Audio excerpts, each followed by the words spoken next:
자, 이제 아마 이번 주 오늘 숙제를 다 가져오셨을 줄로 아는데 못 가져오신 분들은 다음 주까지 주시기 바랍니다. 한 주간 더 연장시켜 드립니다.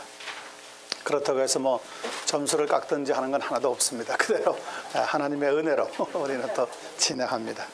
자, 우리가 지난 시간에 어거스틴과 팔라기오스의 신학 논쟁 마지막 부분까지 살펴본 줄로 압니다.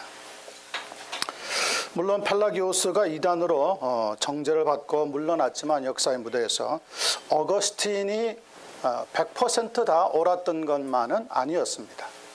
어거스틴이 남긴 말들 가운데 약간은 애매모호한 말들이 있어가지고 그 다음에 우리가 천주교와 개신교의 신학 논쟁을 벌릴 때에 각각 어거스틴을 사용하는 그러한 받침이 되기도 했습니다. 어거스틴이 남긴 말들 가운데 몇 가지 살펴보면은 이런 말들이 있었습니다. 교회가 성경을 하나님의 말씀으로 인정하지 않는다면 나는 성경을 하나님의 말씀으로 받아들이지 않을 것이다. 잘 들어보세요.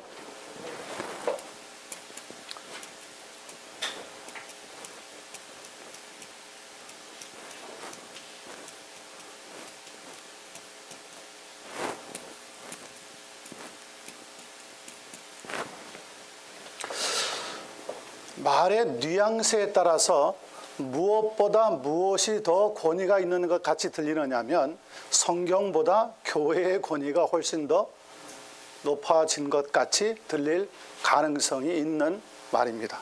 약간은 애매모호한 그러한 말들입니다. 두 번째 또 어떤 말을 했느냐면 교회는 사도들로부터 전승된 세계 도처에 산재해 있는 가시적 기관이다.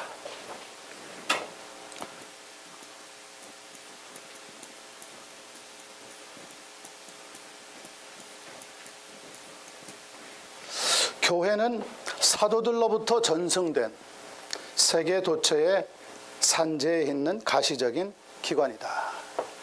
자, 중요한 것은 이 가시적이라고 하는 말입니다. 과연 무엇을 보고 가시적이라고 이야기하느냐? 아마 여러분들께서는 신학을 통해서 많이 배우셨겠지만 교회라고 할 때 교회는 눈에 보이는 교회가 있고 눈에 보이지 않는 교회가 있습니다.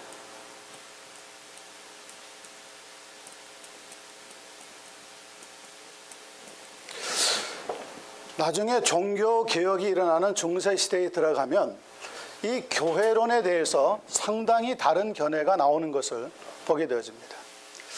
눈에 보이는 교회, 즉 가시적인 교회, 눈에 보이지 않는 교회, 불가시적인 교회. 얼핏 생각하면은 가시적인 교회라고 하는 것은 우리가 이야기하는 이 땅의 교회같이 생각됩니다. 자, 중요한 것은 좋습니다. 우리가 살고 있는 이 땅에 세워져 있는 교회를 보고 교회다. 사도들의 전승이 있는 교회다. 자, 그러면 로마 천주교에서 가시적인 교회를 강조하는 가장 큰 이유는 어디에 있을까요? 무엇 때문에 가시적인 교회를 그렇게 강조할까요? 한 가지는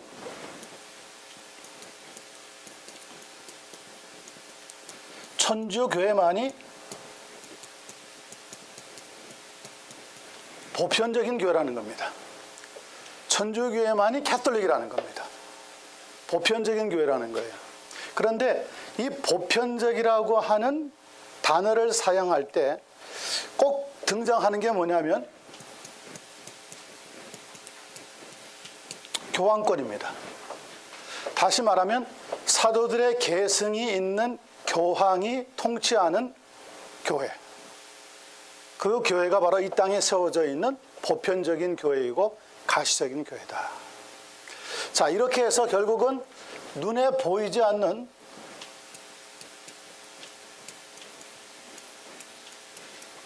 불가시적인 교회라고 하는 개념이 나오지 않을 수가 없게 되어져 버립니다. 종교개혁자들은 눈에 보이는 교회보다 어디에 더 많은 강조를 두게 되었느냐에 따라서 불가시적인 교회를 아무래도 선호하는 경향이 있게 생겼습니다. 자, 일단 교황권을 인정하지 않는 종교개혁자들의 입장에서 볼 때는 가시적인 교회라고 하는 것은 이 땅에 있는 교회인데 이 땅에 있는 교회가 곧 천주교회와 동일시 될 수 있느냐고 하는 거죠.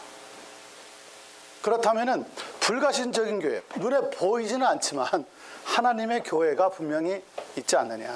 자, 그렇게 해서 이 눈에 보이는 교회에 강조를 두느냐, 눈에 보이지 않는 교회에 강조를 두어야 하느냐 하는 것이 이 어거스틴이 마지막에 남겼던 몇 마디들 가운데서 이 교회에 관한 개념이 약간은 듣기에 따라서 모호하게 되어지는 경향도 있었다는 것을 말씀을 드립니다. 또 세 번째 이런 말을 남겼습니다. 하나님은 믿음을 통해서만 알 수 있고 믿음은 진리에 대한 인도자가 되는 것이다.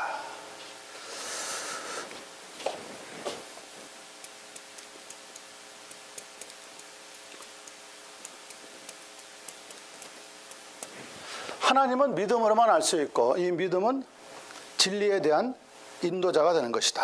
다시 말하면 키프리안을 중심으로 해서 초대 교부들 가운데서 교회에다가 훨씬 더 권위를 두고 있는 입장과 비슷한 발언을 하게 되어집니다. 다시 말하면 교회 밖에는 마치 무엇이 없는 것 같이 들리게 되느냐면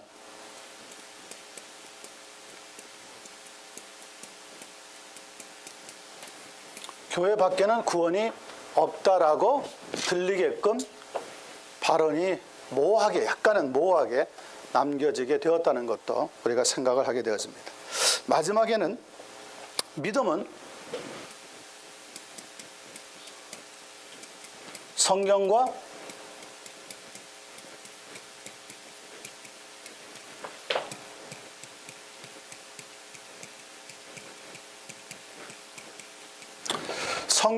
교회가 가르치는 것을 믿는 것이다. 믿음. 자, 믿음을 성경에서 이야기하고 있는 것만이 아니라 교회에서 가르치는 것도 믿는 것이다 라고 했을 때 나중에 천주교에서는 저 문구가 자기네들을 지지하는 것 같이 아주 반갑게 받아들일 수밖에 없는 그러한 개념이 남아 있을 수가 있게 되었습니다.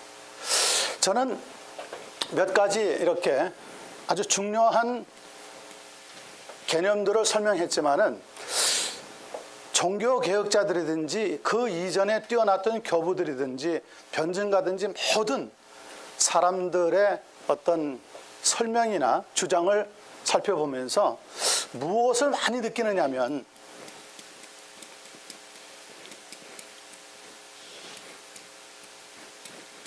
사람은 결코 100% 완전해질 수가 없다는 것. 그러므로 누구든지 하나님 앞에 딱 섰을 때는 겸손하다는 것을 인정해야 되고 그리고 자신의 부족함을 깨닫지 않으면 하나님의 은혜를 얻기가 힘들다는 것을 말씀을 드리겠습니다. 자, 그렇게 하면서 오늘 우리는 13장 초대교회에 나타났던 삼위일체론과 기독론에 대한 이단들의 입장들을 몇 군데 살펴보도록 그렇게 하겠습니다. 교회가 확장되고 발전되어져 나가면서 도덕적인 문제, 또 원죄의 문제, 부활절의 문제, 교권 문제, 삼위일체론의 문제, 기독론의 문제, 죄와 구원의 문제 등등에 대한 많은 다른 교회를 가지고 있는 이단들이 나타나고 논쟁이 벌어졌기 때문에 이를 정리하려고 하는 많은 노력이 따랐고요. 또 그에 대한 분명한 결론들이 내려지게 되어집니다.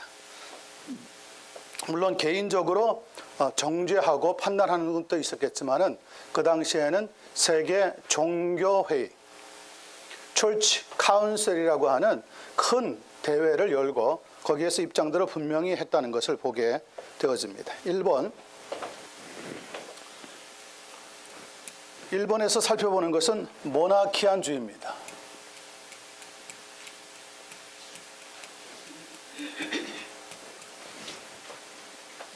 일명 단일 신론이라고도 부릅니다. 여기에서 양자설, 어답셔니즘이라고 하는 것이 나중에 결과물로 등장하게 되었습니다. 이 모나키안주의를 주창했던 사람은 비잔틴에 있던 데오도투스라고 하는 사람과 사모사타의 지역에 있던 바울이라고 하는 사람이었습니다.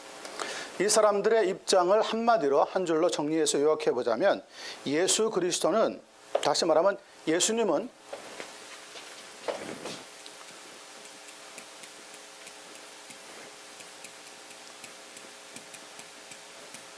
그의 세례 받을 때에 그리스도가 되셨다는 겁니다. 그리고 그분의 죽음 이후에는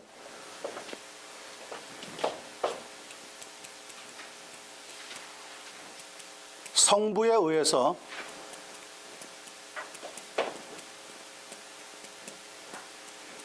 양자로 받아들여지게 되었다는 겁니다. 이런 이야기들은 아마 들어보셨을지도 모릅니다. 이단들 가운데 많은 분들이 이런 이야기들을 합니다. 예수는 평범한 사람이었는데 예수님이 세례를 받을 때 하늘에서 누가 내려왔다 그럽니까? 네. 성령께서 내려오셔서 그리스도가 되셨다는 겁니다. 자, 이런 입장을 잘 정리해서 우리는 오늘 우리가 가지고 있는 신앙을 분명히 좀 해야겠습니다. 예수님은 태어나실 때부터 어떻게 태어나셨다 그랬습니까? 성령으로 잉태되셔서 마리아에게 나셨다 그랬습니다. 여러분, 마리아에게서 나셨다고 하는 말씀이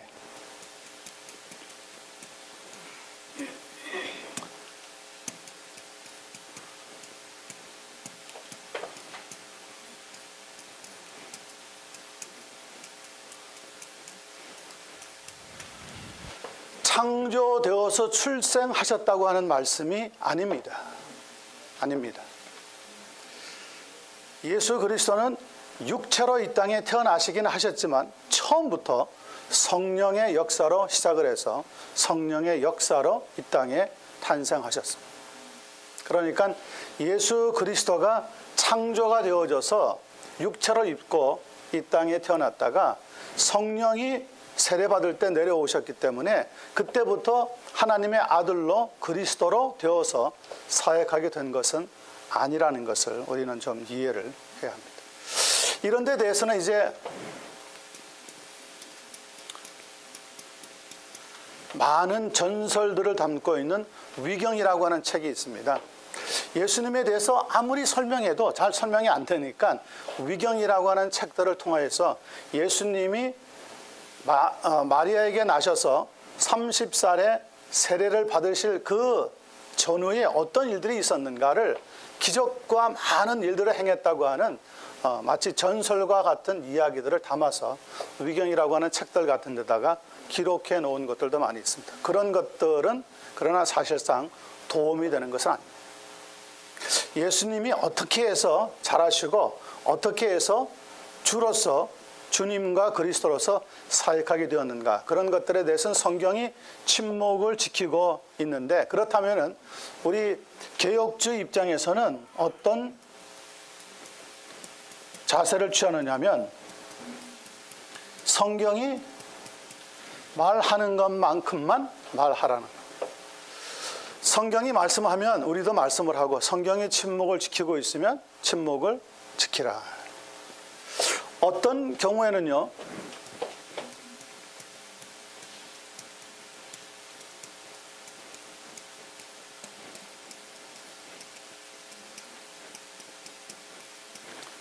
복음주의와 개혁주의에 약간의 다른 차이점이 있다 그런다면은, 복음주의는 성경에서 말씀하지 않는 것은 괜찮다고 보는 입장이 있습니다. 성경이 말씀하라 하지 말라는 것이 분명한 것은 그렇지만은 만약에 어떤 일에 대해서 대답을 할 수 없는 것들, 담배를 피워야 됩니까 말아야 됩니까? 예를 들어서 성경에 담배를 피우지 말라 그랬다면 당연히 안 피워야 되는데, 성경에 담배 피우지 말라고 하는 단어가 없다는 거죠. 그럴 때는 허용이 된다는 거예요. 개혁주의는 어떻습니까? 개혁주의는 성경이 말하지 않으면 하지 말라는 거예요. 그러니까 개혁주의 입장은 분명하게, 우리가 말로는 자꾸 개혁주의 하지만은 가장 좋은 말씀은 사실은 성경주의입니다. 성경. 하나님의 말씀이 최종적인 권위를 가지고 있습니다. 우리의 삶에. 그러니까 성경이 강력하게 지지하는 것을 하지 않으면서 말씀하지 않고 있다고 해서 거기에 자유함을 우리가 가질 수는 없다는 거죠. 성경의 권위는 말씀하지 않고 있으면 우리도 거기에 대해서 침묵을 지키고 하지 말아야 한다는 것이 분명한 입장입니다. 자, 이런 면에서 우리가 이 모나키안주의라고 하는 약간은 좀 색다른 이단의 논쟁에서 우리가 좀 생각해 본 문제들입니다. 두 번째, 사벨리안주의라고 하는 게 있습니다.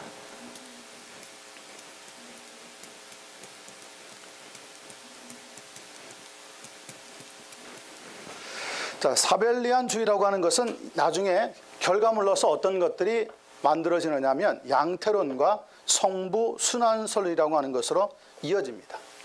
주창자는 시벨리우스와 함께 프락세우스라고 하는 사람이 있는데요.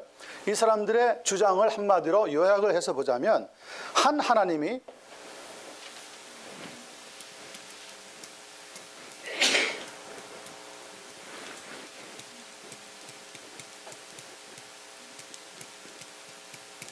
세 가지 모양으로 자기 자신을 나타내신다고 하는 말입니다.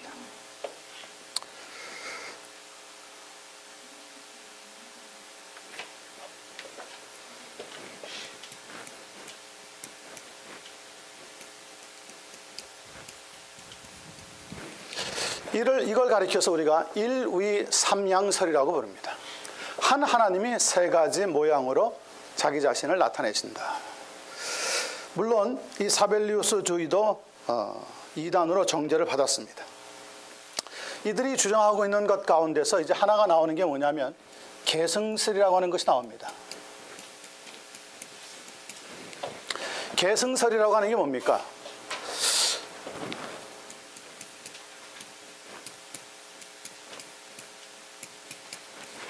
성부의 신, 성부에게 영이 계셨는데, 성부의 영, 이 영이 누구에게 계승이 된다는 거예요? 아들에게 계승이 되었다는 거예요. 그래서 예수가 그리스도가 될 수 있었다는 거죠. 또다시, 그리고 아들에게 있었던 그러면 신은 누구에게 또 계승이 되겠습니까? 성령에게 계승이 된다는 거죠. 그렇게 해서 한 하나님이지만은 세 가지 모양으로 자기 자신을 나타내게 된다는 겁니다. 일위삼양설이라고 하는 것으로 우리가 설명을 합니다. 이것은 하나님의 세 인격에 대해서, 세 삼위에 대해서 완전히 잘못 오해했기 때문에 일어났던 주장들 가운데 하나입니다. 계승설과 함께 또 하나 나오는 것이 바로 성부 순환설입니다.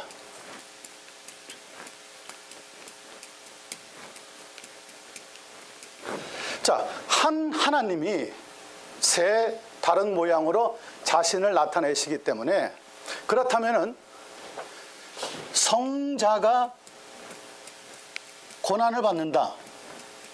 그러면 같은 하나님의 같은 영을 공유하고 있기 때문에 그 아들의 고난은 곧 누구의 고난으로 이어진다? 예,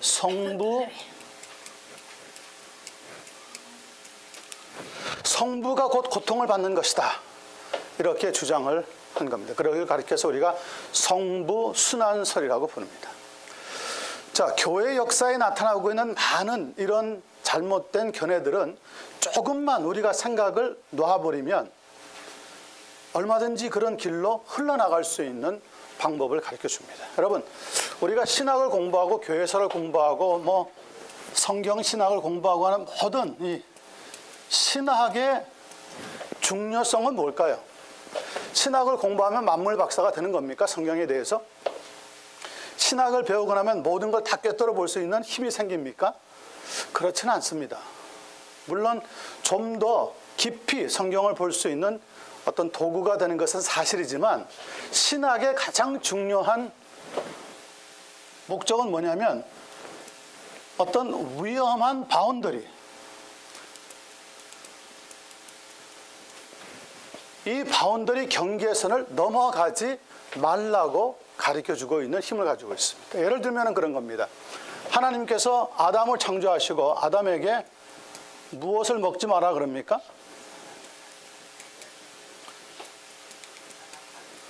선악과를 먹지 말라고 합니다. 여러분, 선악과를 왜 구태여 먹지 말라고 했을까요? 이왕 자유의지를 주셔서 에덴 동산에서 마음껏 살게 하셨으면 너희가 원하는 건 무엇이든지 다 먹고 마음대로 살아라 그러시지. 선악과가 도무지 뭘 가르쳐 주는 걸까요? 선악과 과실 자체에 정말 선과 악을 우리에게 불어넣는 힘이 있는 그러한 과일이었을까요? 물론 하나님께서는 하나님의 말씀에 순종하는 것을 지켜보시기 위해서도 주셨겠지만은 저는 개인적으로 생각할 때 거기에 플러스 이런 것이 있다고 생각합니다. 하나님과 사람의 차이.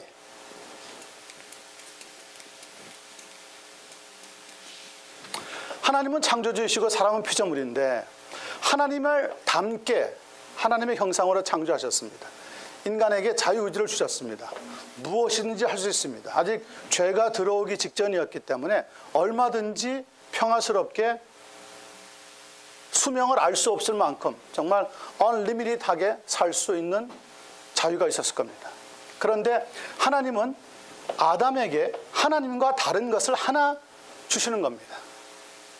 네가 모든 걸 다 할 수 있고 네 마음대로 할 수 있어도 너는 결코 하나님이 될 수 없다는 것. 그게 뭡니까? 그게 선악과라고 하는 것이죠. 선악과를 주시면서 따먹지 말라. 하나님은 인간에게 순종을 지키는지 안 지키는지를 보셨습니다. 그래서 아담은 그때부터 covenant keeper, 하나님이 약속하시는 것을 지켜야 하는 책임 있는 존재가 된 거죠. 하나님은 이렇게 경계선을 그었습니다. 선악과를 먹는 날에는 네가 정령 죽으리라. 죽을지도 모른다도 아닙니다. 죽을 것 같아도 아닙니다. 죽으리라. 정령 죽으리라. 아담은 하나님이 주시는 이 라인, 경계선을 넘어가면 아니 되는 거였습니다. 넘어가는 순간에 아담은 하나님과의 모든 관계와 교제를 다 끊어버리고 잃어버리게 되어줄 수밖에 없었어요. 이거와 같이 이 신학이라고 하는 것이 저는 우리들에게 주고 있는 어떤 하나의 선악과가 아닌가. 신학을 공부하고 나서 아하, 우리가 함부로 나가지 말고 함부로 발설하지 말고 함부로 주장하면 아니 되겠구나. 항상 하나님의 말씀 안에서 가장 중요한 인생의 문제, 우리의 개인적인 문제, 세상에 닥치고 있는 문제들을 해결하려고 지혜를 간구해야 되겠구나. 그렇게 해서 우리가 나가지 말아야 하는 그 경계선을 확실하게 그어주는 것이 신학의 유익함이라고 생각을 합니다. 자, 이 사벨리안주의와 같은 것은 하나님이 세 가지 모양으로 자신을 계시하신다고 하면서 결과적으로는 이렇게 계승설과 또 성부 순환절이라고 하는 결과물로 나타나서는 아니 되는 것들을 나타내고 있는 모습들이 결국은 교회 역사를 통하여서 이단으로 정죄가 되어지게 되어집니다. 자, 세 번째 나오는 것이 아리우스주의입니다.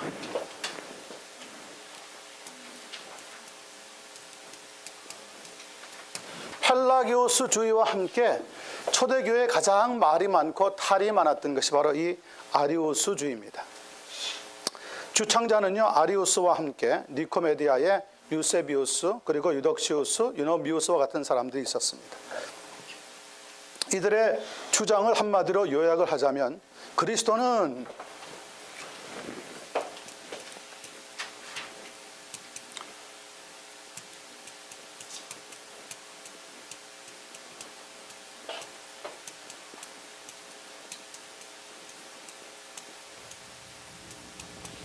처음으로 하나님께서 창조하신 피조물이라는 겁니다.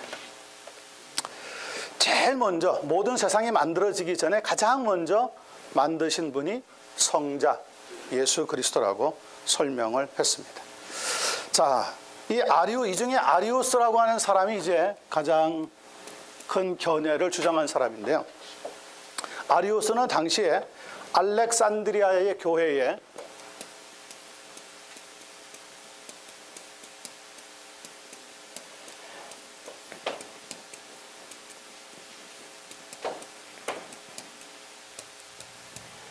감독이었던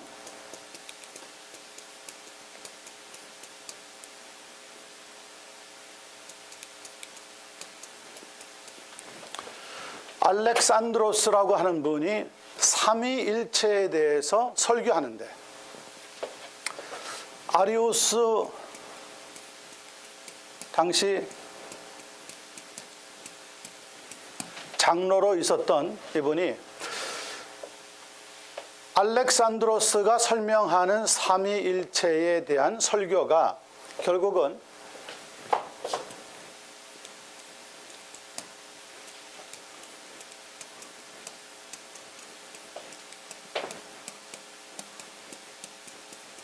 이 잘못되었다고 삼위일체론을 부정하고 공박하면서부터 논쟁이 시작이 되어지게 된 겁니다. 분명히 알렉산드로스 감독은 아들은 영원하시고 아버지의 본질과 같으시고 절대로 피조물이 아니라고 설명했습니다.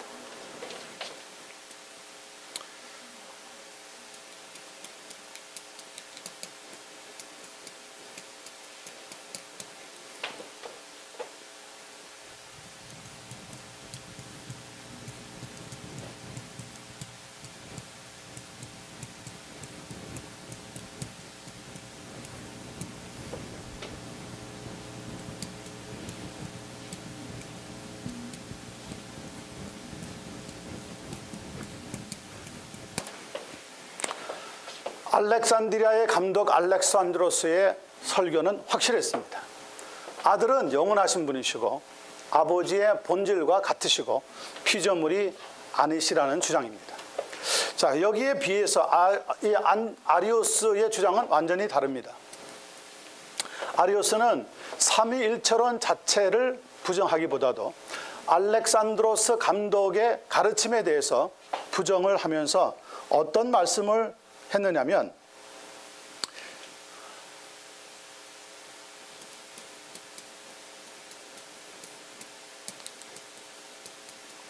그리스도는 인간들이 만들어진 인간들 중에서 가장 뛰어나신 피조물 중에 피조물이라고 주장을 했습니다. 주장을 하면서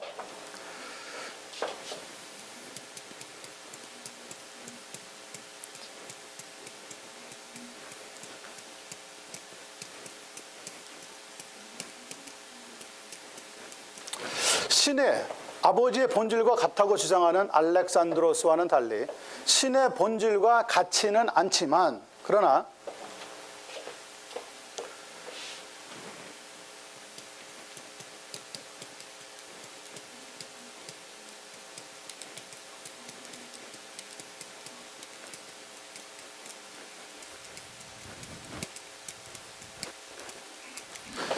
다른 피조물들처럼 무에서 창조가 되었다고 보았습니다. 그 뜻은 무엇이냐면, 비록 그리스도는 첫 번째 피조물이지만 피조물은 피조물이지만은 창조주의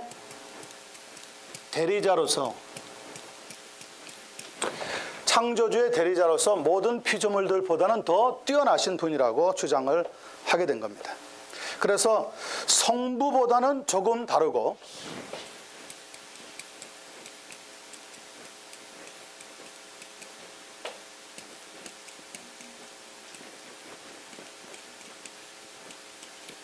신보다는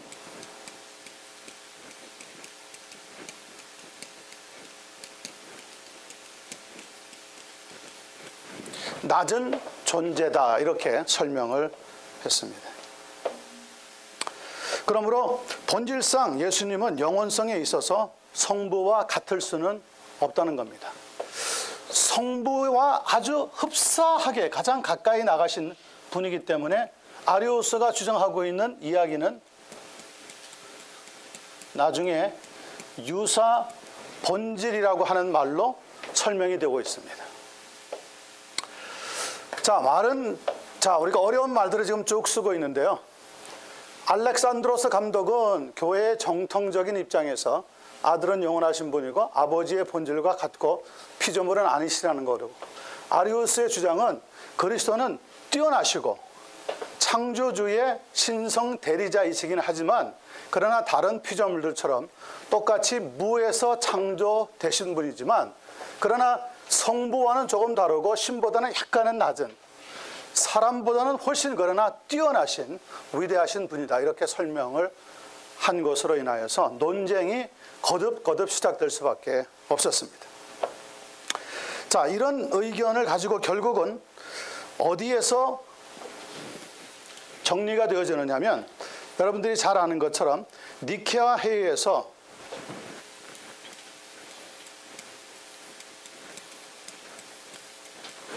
이 두 가지 견해를 듣고 나서 누가 보조 설명을 하느냐 하면 몇 번 우리가 이 시간을 통해서 들으셨겠지만은 아타나시우스라고 하는 사람이 정말 혜성처럼 나타납니다. 일개 집사로 그 회의에 참석해서 투표권은 없이 발언권만 얻었던 아타나시우스가 이야기할 수 있는 시간을 얻었을 때 듣는 그 기록에 남겨져 있는 걸 볼 것 같아요. 마치 속사포와 같이 아리우스의 견해가 틀렸다는 것을 반박을 하고 나서 알렉산드로스의 약간은 아버지의 본질과 같다고 약간은 했던 말을 좀 더 분명하게 이야기하는 것이 뭐냐면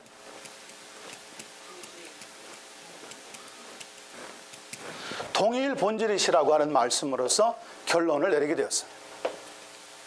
자, 그 이야기를 듣고 있던 수많은 사람들이 일시에 아리우스가 가지고 있었던 포용력과 관계성을 통하여서 100% 만족하지는 않지만 아리우스의 견해를 지지하고 있던 입장에서 일순간에 모든 견해가 누구의 입장을 수용하는 쪽으로 바뀌게 되었느냐면 아타나시우스가 주장하고 있는 동일 본질이라고 하는 사상을 받아들이는 쪽으로 확 한꺼번에 움직이게 되어집니다.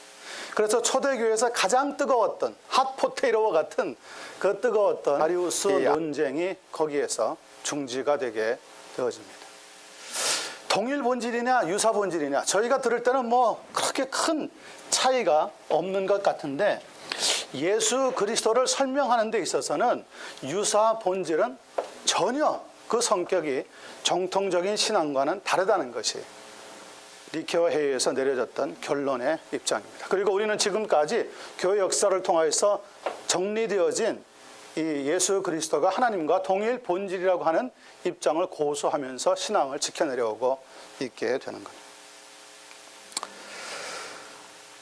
네 번째 보겠습니다. 여기에 반해서 또 반아리우스주의라고 하는 것이 나왔습니다.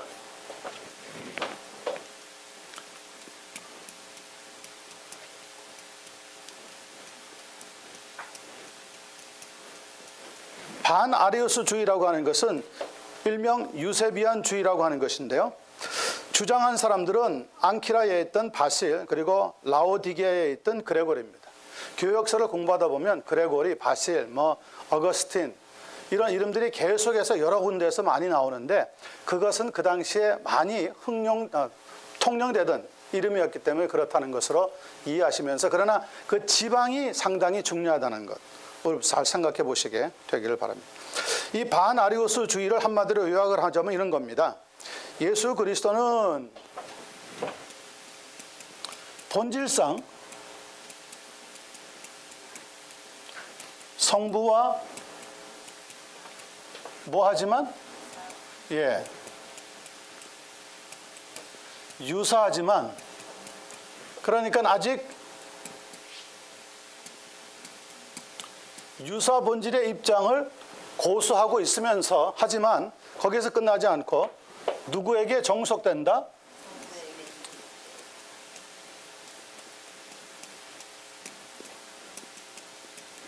성부에게 종속된다고 하는 종속설을 가지고 있었던 것이 바로 이 반아리우스주의의 입장입니다. 유사 본질과 함께 종속설이라고 하는 것을 가지고 있다가 이 견해 역시 잘못된 견해라고 하는 것이 확실하게 정리가 되어지면서 이단으로 끝이 나고 맙니다. 이 종속설과 함께 또 우리가 약간은 경계해야 되는 게 뭐냐면 승계설이라는 게 있습니다. 승계설이라고 하는 것은 말 그대로 피조물인 예수 그리스도가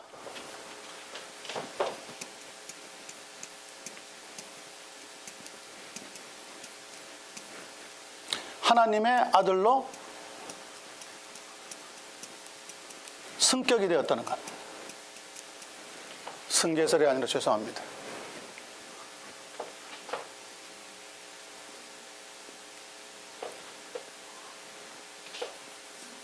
승격.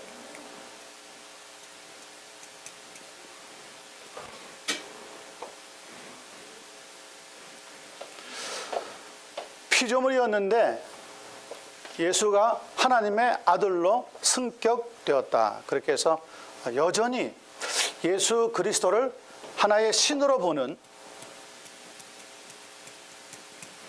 인간으로 보고 있는 잘못된 견해 역시 반아리우스주의에서 찾아볼 수 있는 내용들입니다. 자, 다섯 번째 우리가 또 살펴보는 겁니다. 다섯 번째는 마케도니안주의라고 하는 겁니다.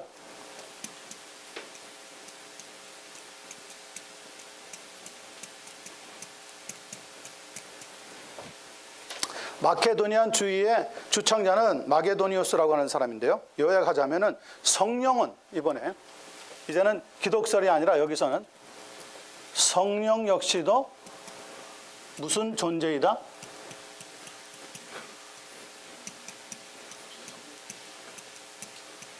피조된 존재라고 주장했습니다. 역시 이 마게도니안주의는 잠시 이런 주장들이 나오다가 금방 흐지부지되고 사라지고 말게 되어집니다. 이 마케도니안주의에서 나타나고 있는 성령을 하나의 피조된 존재로 보고 있는 이 사상은, 여러분 우리가 지난번에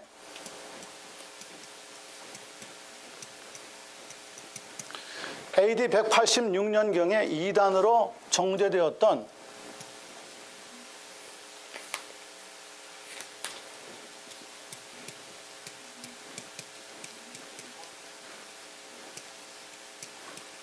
몬타누스라고 하는 사람을 기억을 하실 겁니다. 이 몬타누스가 강조했던 건 뭐죠?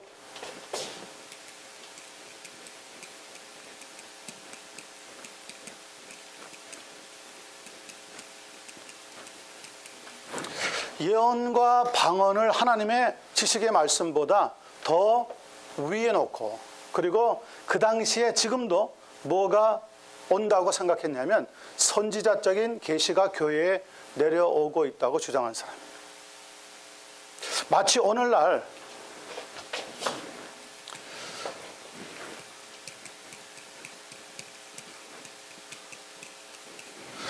등장해서 시끄럽게 하고 있는 신사도주의에서 주장하고 있는 내용과 약간은 비슷한 모습을 가지고 있습니다. 신사도주의는 뭡니까? 사도직이 아직도 계속 되고 있고, 사도직이 계속되고 있다고 하는 말은 지금도 하나님의 계시가 우리에게 주어지고 있다는 거라고요. 그래서 사람들이 방언을 하고 계시를 말할 수 있고 예언을 할 수 있다는 거죠. 그런데 이렇게 주장하는 사람이 그냥 일반적인 사람 같으면 묵살하고 지나갈 수 있는데, 여기 가까운 풀러 신학교에서 정식으로 교수를 오랫동안 하던 사람입니다. 이 사람이 지금은 완전히 일반 정통적인 교회에서 돌아서서 완전히 신사도주의라고 하는 새로운 무브먼트를 만들어서 온 세계를 지금 시끄럽게 하고 있는 가운데 있습니다.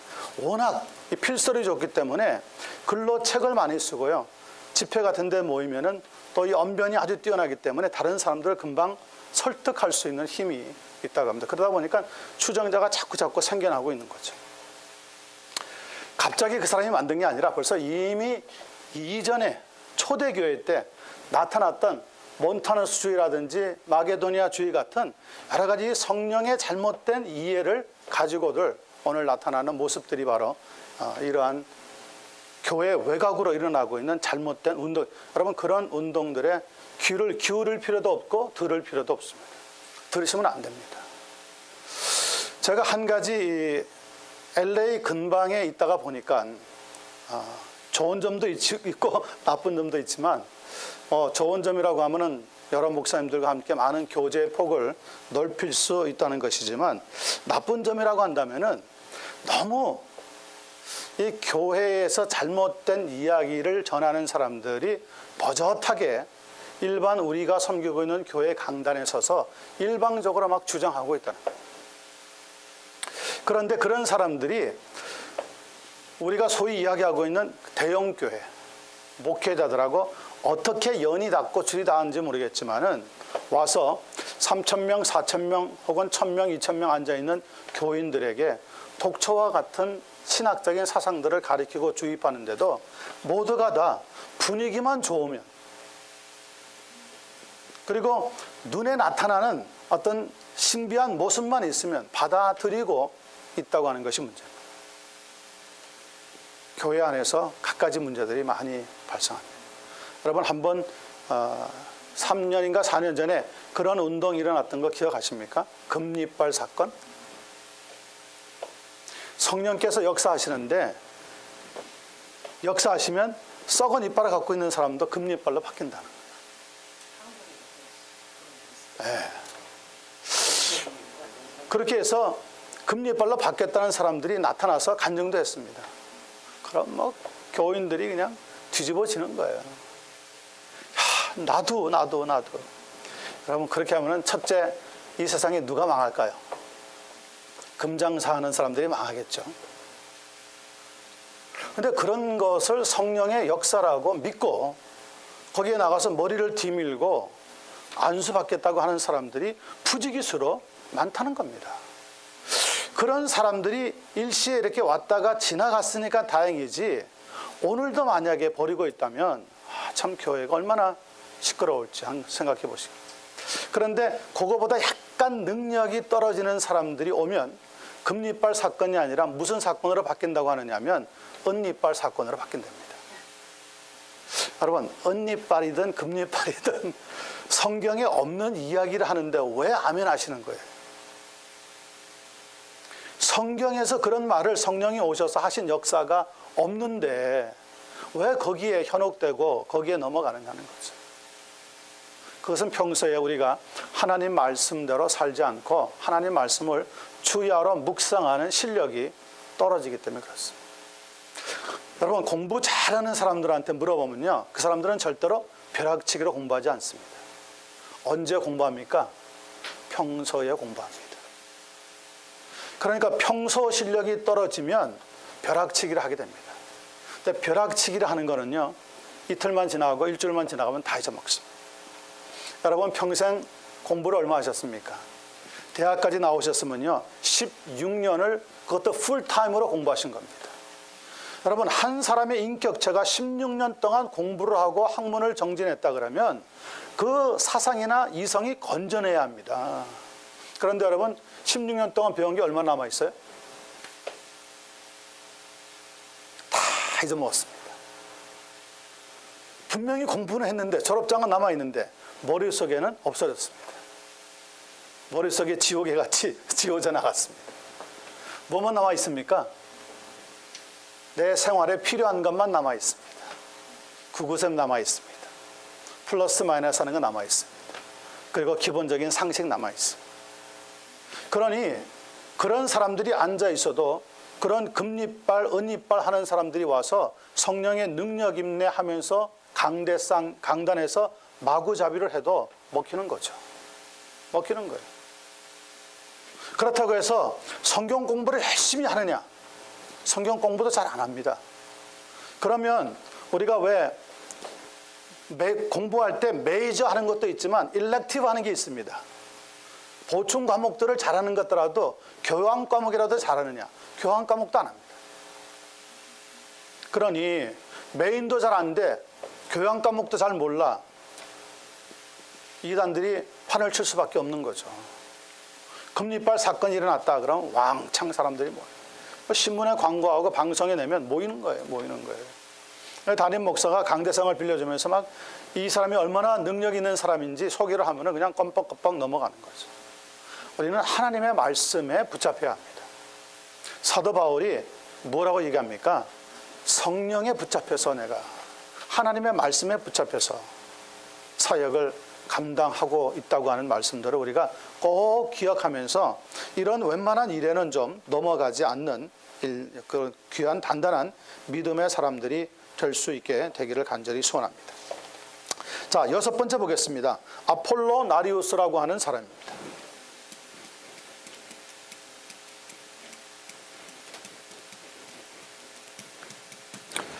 아폴로나리우스라고 하는 사람은 381년 칸스탄티노플 종교회의에서 이단으로 정죄를 받았습니다.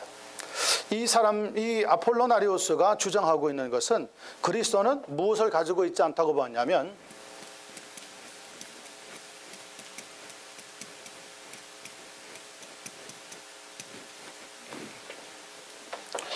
인간적인 영을 가지고 있지 않다고 보았습니다. 그리고 인간적인 영 대신에 무엇이 있다고 보았냐면 로고스가 있다고 보았습니다. 이 아폴로나리우스가 주장하고 있는 것은 플라톤이 이야기하고 있는 헬라 심리학적인 내용을 응용을 해서 이 사람을 통하여서 거의 처음으로 인간이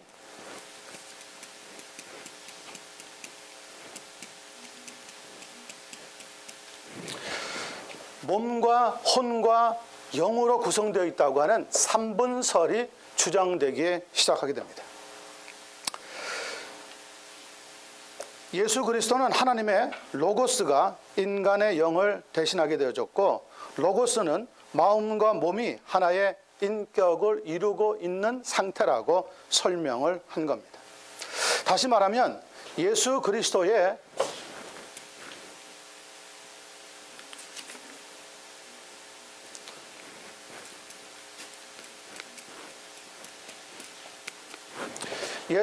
하나님 되심과 예수 그리스도의 인간 되심을 틀렸다는 거죠.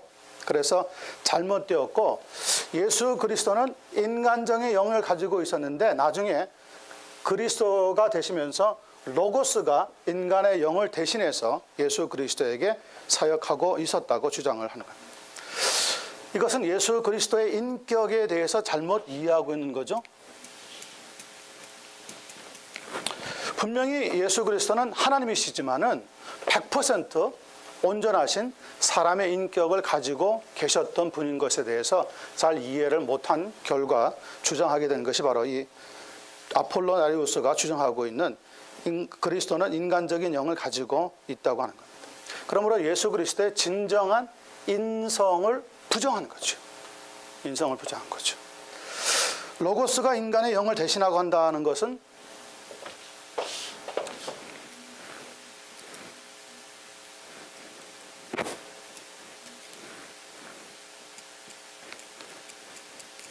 로고스가 무엇인지에 대해서 요한복음 1장부터 그는 잘못 이해하고 있는 입장에 놓여 있었다는 것을 보게 되어집니다. 자, 7번째 보겠습니다. 7번째,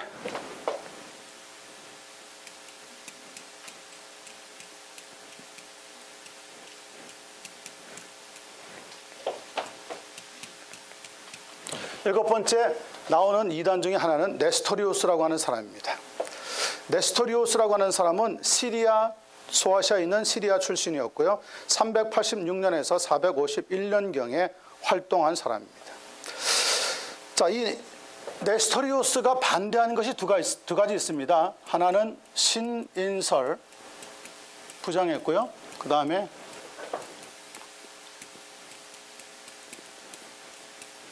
신모설이라고 하는 것을 부정을 했습니다.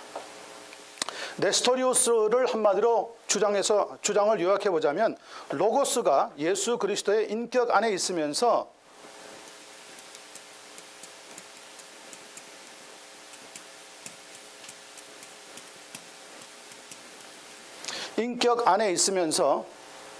그리스도를 신인이 아닌 신성을 가진 인간으로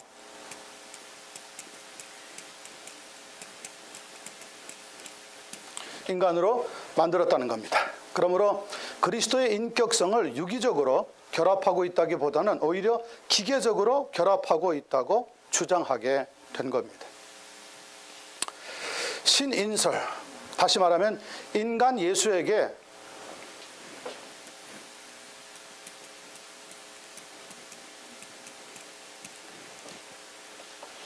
인간 예수에게 하나님이 임하셔서 하나님의 아들이 되게 하셨다는 거죠.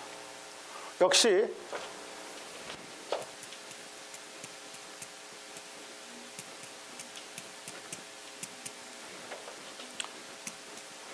네스토리우스도 이단으로 정죄되어지고 말았습니다.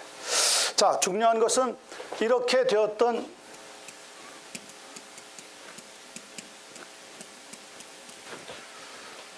네스토리우파의 추종자들이 이단으로 정죄되고 나서 네스토리우스는 애굽 쪽에 있는 사막으로 가서 마지막에 쓸쓸하게 세상을 떠나고 말았지만 그의 추종자들은 서방 세계에서 머물 곳이 없기 때문에 동방으로 진출해 나갔습니다. 동방으로 진출해 나가면서 어디까지 갔느냐면요,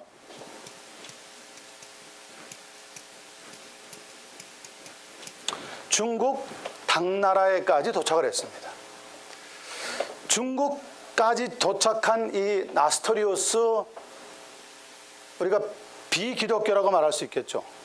이 유사 기독교의 이 나스토리우스 주의는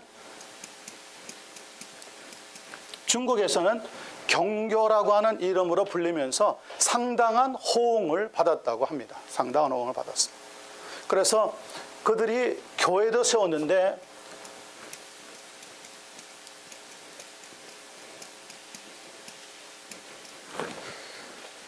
중국의 이름을 따서 대진사라고 하는 이름으로 교회를 세웠다고 합니다. 그리고 많은 추종자들을 거느렸습니다. 자, 그런데 한 가지 참 재미있는 게 중국의 이 당나라 시대가 한국에서는 어느 시대에 연결되는 때였냐면 삼국이 아직 있던 신라 시대와 아주 깊은 관계를 가지고 있을 때입니다. 그러면 신라가 삼국을 통일할 때 당나라의 힘을 빌렸다는 것은 아마 역사를 통해서 배웠을 겁니다. 자, 문제는 이 신라 시대의 가장 중흥이었다고 볼 수 있는 시대에 만들어진 게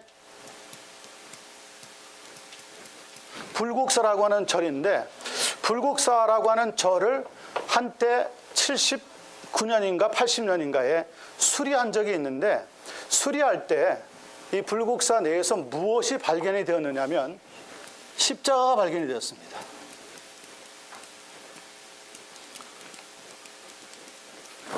십자가 목걸이와 함께 염주 비슷한 것이 발견이 되었습니다. 그리고 어머니가 아기를 가지고 있는 이 성모상이 발견이 되었습니다. 자, 어떻게 설명을 해야 되겠습니까? 그래서 한국의 개신교에는 저는 한 번도 뵌 적이 없지만 김양선 목사님이라고 하는 분이 계시는데, 이분이 그런 모든 자료들을 종합하고 나서 내린 결론이 뭐냐면 한국은 1885년에 언더우드와 아펜젤라와 같은 선교사들을 통해서 처음으로 개신교의 복음이 들어온 것이 아니라 훨씬 그 이전으로 거슬러 올라가서 신라시대, 중국의 당나라 시대와 맥을 같이 하고 있는 그 시대에 이미 원초적인 기독교는 한국에 소개가 되었을 것이다. 그렇게 해서 설명을 했습니다. 그런데 여기에 대해서는 우리가 역사적인 근거를 설명할 길이 없기 때문에 한두 개 나타난 어떤 그런 증거물 때문에 전체를 설명할 길은 참 부족하다고 생각이 됩니다.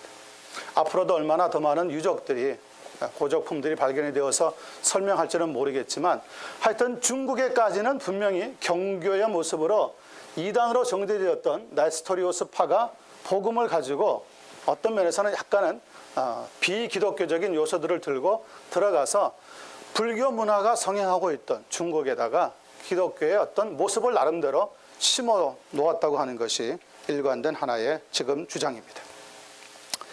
자, 만약에 경교가 먼저 한국에 들어와서 나름대로 소개가 되었다면 그 다음에 어떤 증거물이나 거기에 따르는 여러 가지 표적들이 있어야 되겠죠. 그런 데 대해서 지금 일부 개신교 목사님들이지만은 몇몇 분들이 그러한 고적이나 증거들을 찾으려고 애를 나름대로 상당히 쓰고 있다고 하는 얘기는 제가 들은 적이 있습니다. 그러나 이런 데 대해서는 우리는 확실한 증거가 없기 때문에 뭐라고 이야기하기는 곤란합니다. 그런데 제가 논문을 쭉 쓰는 과정에서 하나 이전에 한국에 기독교가 소개된 것을 쭉 설명을 들으면서 여러분 한국에 처음으로 들어올 때 불교가 들어오면서 불교가 어디를 거쳐서 들어왔냐면 고구려를 거쳐서 들어왔는데 여러분 처음 이 고구려 땅에 세워졌던 절의 이름이 뭔지 아십니까 혹시? 예. 이 처음에 절의 이름이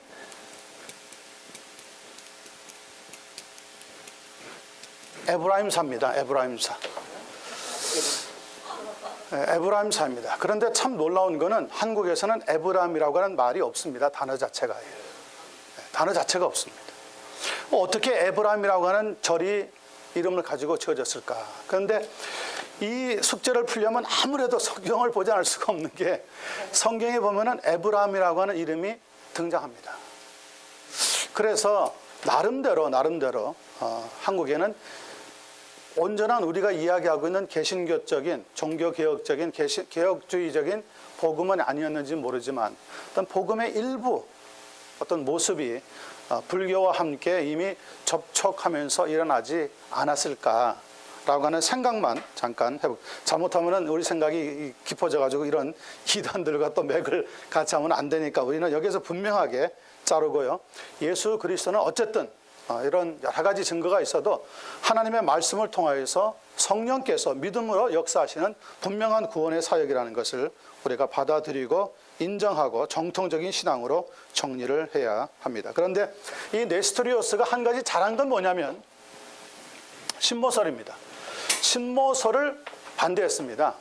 신인설을 반대한 것에 대해서는 나름대로 분명히 이단으로 정죄가 되어야 되는 확실한 증거가 있지만은 이 신모설이라고 하는 것은 예수님의 어머니에 관한 건데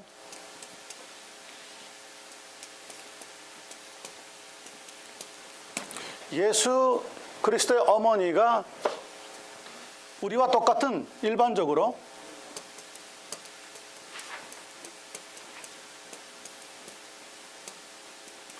육체적인 어머니이지 어떻게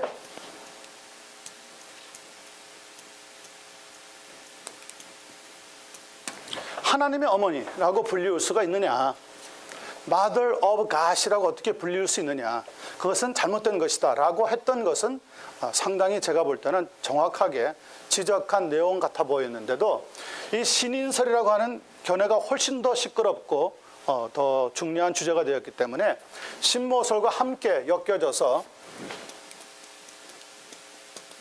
이단으로 정죄가 되었다고 하는 점입니다.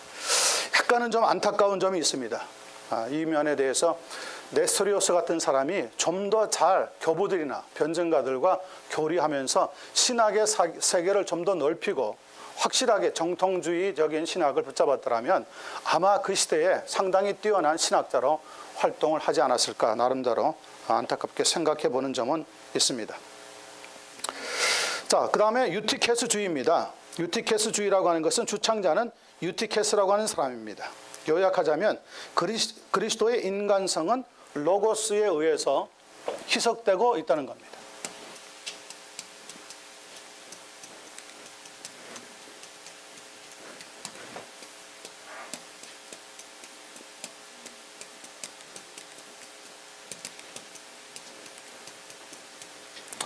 그리스도의 인간성이 로고스에 의해서 희석되고 있다. 무슨 말이냐? 예수 그리스도의 인성 그리고 신성 두 성질로 되어 있는데 이 두 성품이 합쳐진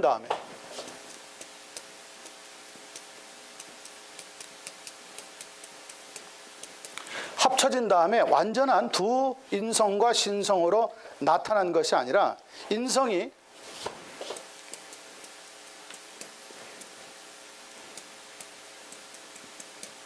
신성에 결합되고 침투되면서 점점점 그 신성의 부분 혹은 인성의 부분이 희석되어지면서 사라지고 축소되고 없어지고 말았다는 거죠.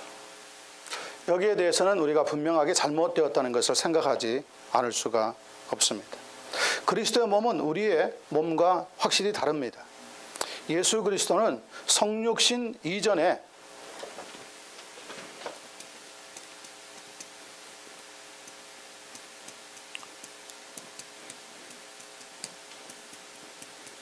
양성, 인성과 신성을 가지고 있다가 합쳐져 가지고 하나가 되어지면서 한쪽이 특별히 예수 그리스도의 인간성이 점점점 희석되고 있다고 하는 주장은 잘못되어도 너무너무 잘못되었다는 것이 우리가 신학적인 견해에서 살펴볼 수 있는 교회사적인 일어난 일들입니다.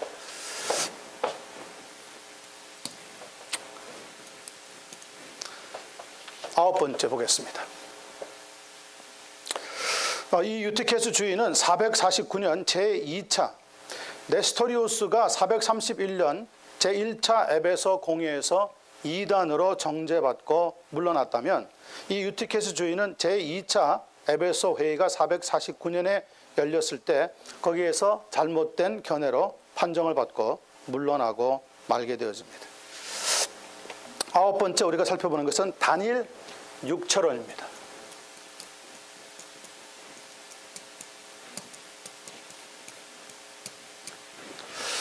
자, 이제부터는 아홉 번째, 열 번째 두 가지 살펴보면, 하나는 단일 육체론이고 다음 하나는 단일 신성론입니다. 둘 다 비슷한 것 같으면서도 한쪽은 육체를 강조하고 한쪽은 신성을 강조하고 있는 입장에서 한쪽이 너무 지나치게 잘못되었기 때문에 이단으로 정죄가 되는 것을 볼 수가 있습니다. 자, 단일 육체론을 보겠습니다. 주창자는 세베루스와 그다음에 할리카나수스의 줄리안, 그리고 스테파누스에 있던 니오베스와 같은 사람들이었습니다. 이 단일 육체론주의를 한마디로 설명을 하자면, 그리스도, 특별히 그리스도의 비인격적인 인간성을 수용할 수 없는 면에서 볼 때 그리스도는 한 본성만을 가지고 계시다는 겁니다.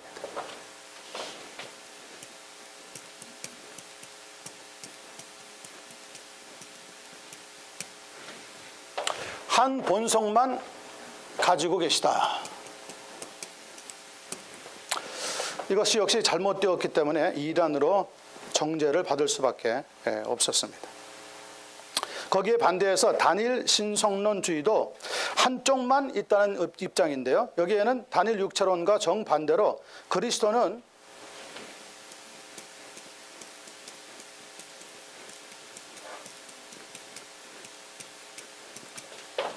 무엇은 없고 무엇만 있다?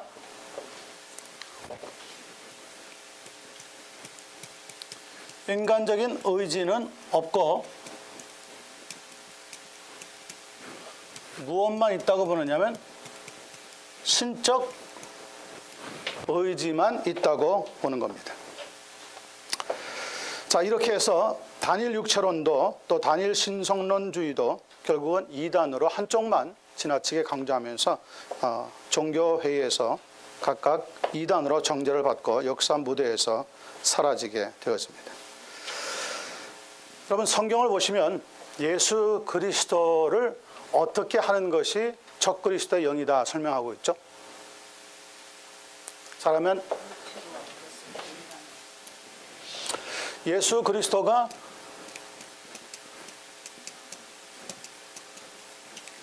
육체로 온 것을 부인하는 것이 곧 적그리스도의 영이다.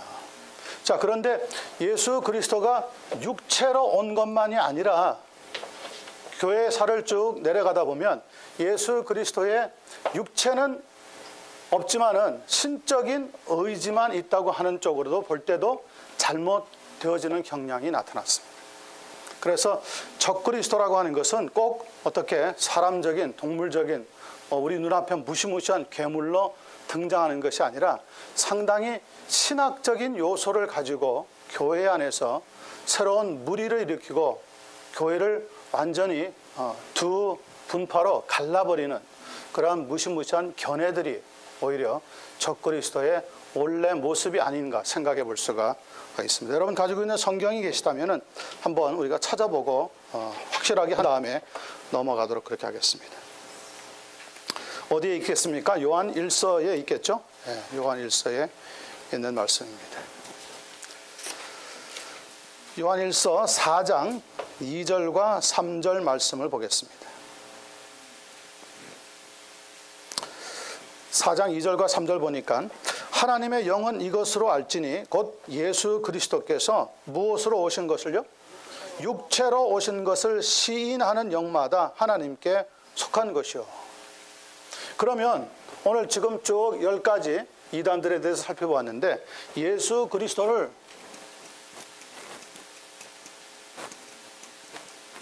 육체로 오셨다고 다 인정하면 그럼 괜찮은 겁니까? 그렇지도 않습니다. 이것은 지금 초대교회에서 사도 요한이 접해 있던 상황, 다시 말하면 영지주의와 부딪히면서 교회에다가 확실하게 심어주었던 이야기이고요. 이것들이 발전해 나갈 때 우리는 신적이든 인간적이든 어느 한쪽을 지독하게 너무 강하게 강조할 때 잘못된 견해로 드러나게 된다는 것을 봅니다. 육체로 오신 것을 시인하는 영마다 하나님께 속한 것이요. 3절입니다. 예수를 시인하지 아니하는 영마다 하나님께 속한 것이 아니니 이것이 곧 적그리스도의 영이니라. 그러니까 예수 그리스도를 신으로만 보든지 예수 그리스도를 육체로만 보든지 어느 한쪽으로만 볼 때는 잘못된 적그리스도의 역사가 된다고 볼 수가 있습니다. 자, 그러면서 그 앞쪽으로 한 칸 건너가 보시면 앞쪽에 요한 1서 2장을 보시면 18절의 말씀에 이런 말씀이 기록되어 있습니다. 아이들아, 이것이 마지막 때라. 무슨 세상이 뒤집어지고 갑자기 배가 침몰해가지고 사람이 죽고 건물이 무너지고 해서 종말이 아니라 여기 보니까 이것이 마지막 때라. 적그리스도가 이르겠다 함을 너희가 들은 것과 같이 지금도 많은 적그리스도가 일어났으니 이러므로 우리가 마지막 때인 줄 아노라. 다시 말하면 하나님의 말씀을 가지고 잘못 가르치고 잘못 전하고 있는 수많은 적그리스도들이 있는 이 시대가 바로 우리가 마지막 때를 맞이하고 있다는 거죠. 19절에 자, 이 적그리스도가 어떤 사람들인지 보세요. 저희가 우리에게서 어떻게 했습니까? 나갔으니. 그러니까 적그리스도는 어디에서 생기는 겁니까? 바다에서 갑자기 생깁니까? 산에서 뚝 떨어집니까? 교회에서부터 출발한다는 겁니다. 그 근원지가.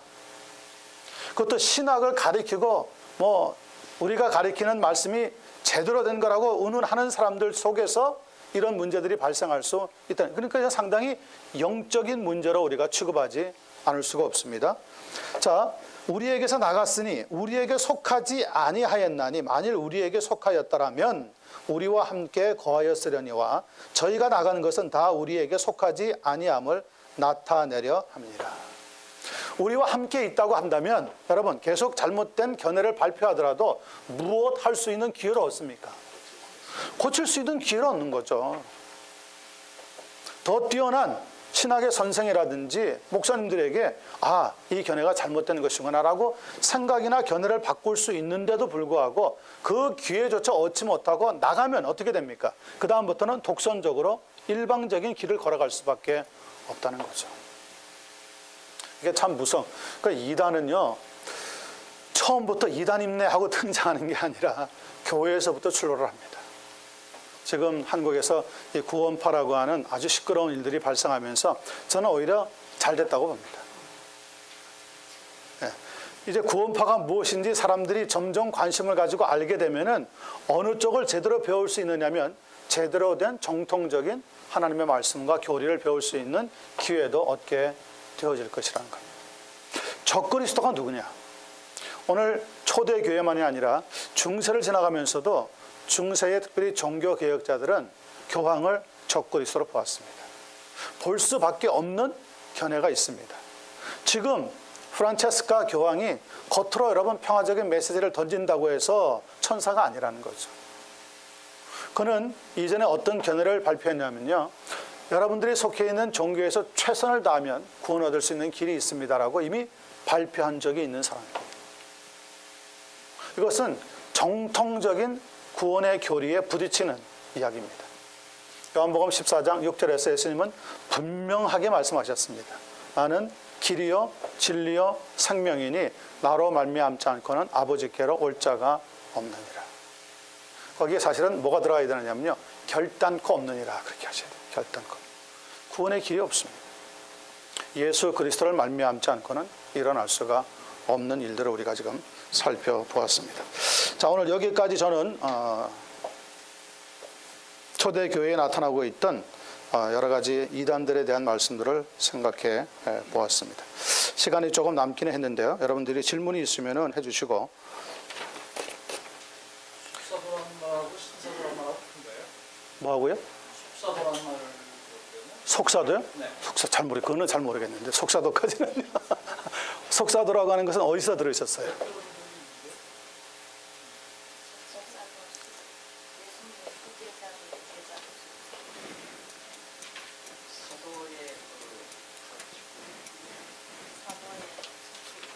아까 교부하고 교부 밑에가 아. 속사도가 교부 밑에. 그 이야기는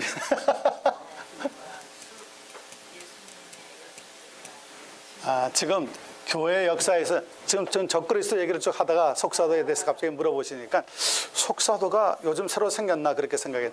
그건 아니고 사도들이 사라지고 난 뒤에 그 사도들의 제자였던 사람들이 교회를 이끌어갈 때 그들을 가리켜서 속사도 시대다 이렇게 가리킵니다.